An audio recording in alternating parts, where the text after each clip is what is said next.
ముఖ్యమంత్రి గారి మేమంతా సిద్ధమనే ఎన్నికలో భాగంగా బస్ యాత్ర ఏదైతే ప్రారంభమైందో పల్నాడులో వినుకొండలో ప్రారంభమైన ఒక ప్రభంజనంలాగా అందరూ కూడా చూశారు, పత్రికా విలేకరులు చూశారు. ఆ ప్రాంతం అంతా కూడా ముఖ్యంగా మహిళలు, వృద్ధులు ఎంతమంది ఎండనగా కూడా చూసుకోకుండా కూడా ప్రతి గ్రామం దగ్గర ఊర్లు తరలి వచ్చి ఆ ఊరు పొలిమేరులో ఉండి జగన్మోహన్ రెడ్డి గారి స్వాగతం పలికిన తీరు కూడా చూసాం. యువత దగ్గర నుంచి మహిళలు మొత్తం కూడా అక్కడి నుంచి తీసుకొని ర్యాలీ కావచ్చు, ఏదైతే వినుకొండలో ర్యాలీ కావచ్చు, తర్వాత పిడుగురాల్లో జరిగిన సభ కావచ్చు. పిడుగురాల్లో సభకి పోయే మార్గంలో కూడా మీరు అందరూ కూడా చూశారు. ఏదైతే పొద్దున మొదలు పెడితే 10:30కి ప్రతి జంక్షన్లో, ప్రతి గ్రామం జంక్షన్లో, అది రొంపిచెర్ల కానీ నకరేకలు కానీ ప్రతి ఊరు దగ్గర కూడా దాదాపు ఊరంతా కూడా వచ్చి రోడ్డు మీద నిలబడి ఈరోజు జగన్మోహన్ రెడ్డికి స్వాగతం పలికే తీరు చూసాం.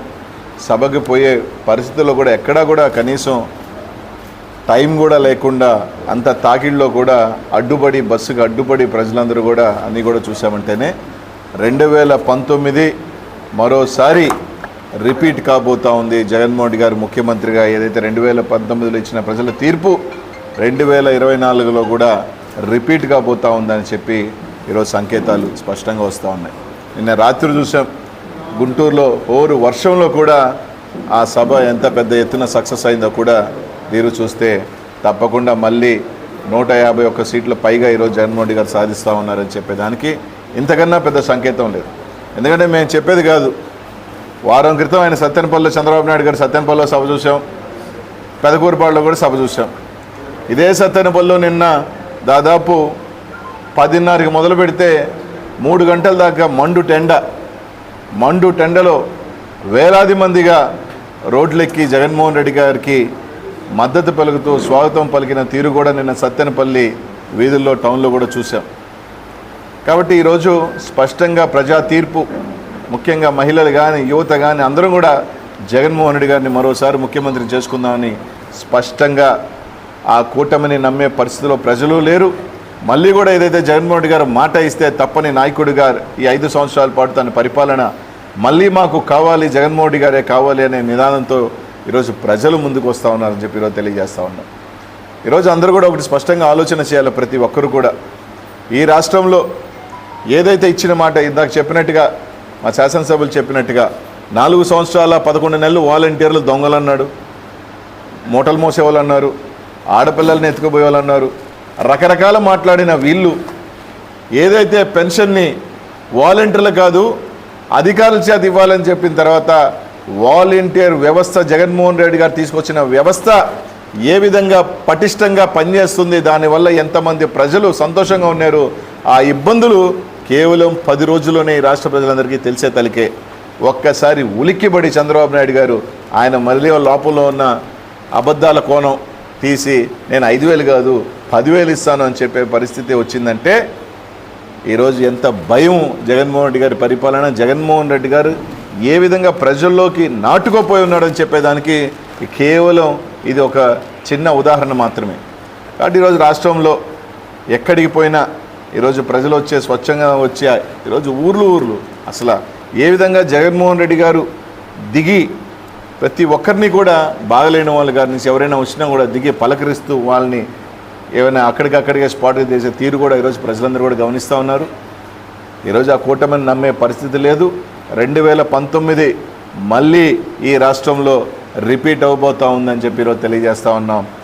అలాగే నిన్న పవన్ కళ్యాణ్ గారు కూడా పిఠాపురంలో ఏదో మాట్లాడాడు. ఆయన రాష్ట్ర నాయకుడు, ఆఖరికి పిఠాపురంకి ఆయన చెప్పుకుంటుంటాడు, నేను రాష్ట్రాన్ని నేను తొక్కుతా, నేను తాట తీస్తా, నేను తోలు తీస్తానని చెప్పి పిఠాపురం ఎమ్మెల్యే నియోజకవర్గానికి పరిమితం అయిపోయి ఆడే అతుక్కోపోయి ఉన్నాడు. ఎందుకంటే ఈసారి ఇది కూడా ఎగురుతుంది అనుకోండి, పిఠాపురం కూడా ఆ రిజల్ట్ కూడా చూస్తూ ఉన్నాం.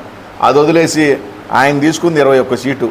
ఆ 21 సీట్లో 1 గెలసద్దా, ముందు 2 ఉంటుందా, తర్వాత 1 ఉంటుందా అని కూడా తెలియని పరిస్థితుల్లో ఆయన ఉంటే జగన్మోహన్ రెడ్డి గారు మేము అధికారంలో రాగానే తీహార్ జైల్లో పెడతా, ఇంకో దగ్గర పెడతా, ఎందుకు ఎదవ ప్రగల్భాలు?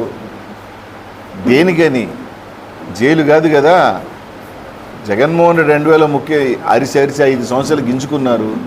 కేంద్ర ప్రభుత్వంతో మీరే ఉన్నారు, కేంద్ర ప్రభుత్వంలో మొత్తం 5 సంవత్సరాల పాటు 5 సంవత్సరాల పాటు వాళ్ళతో ఉన్నారు.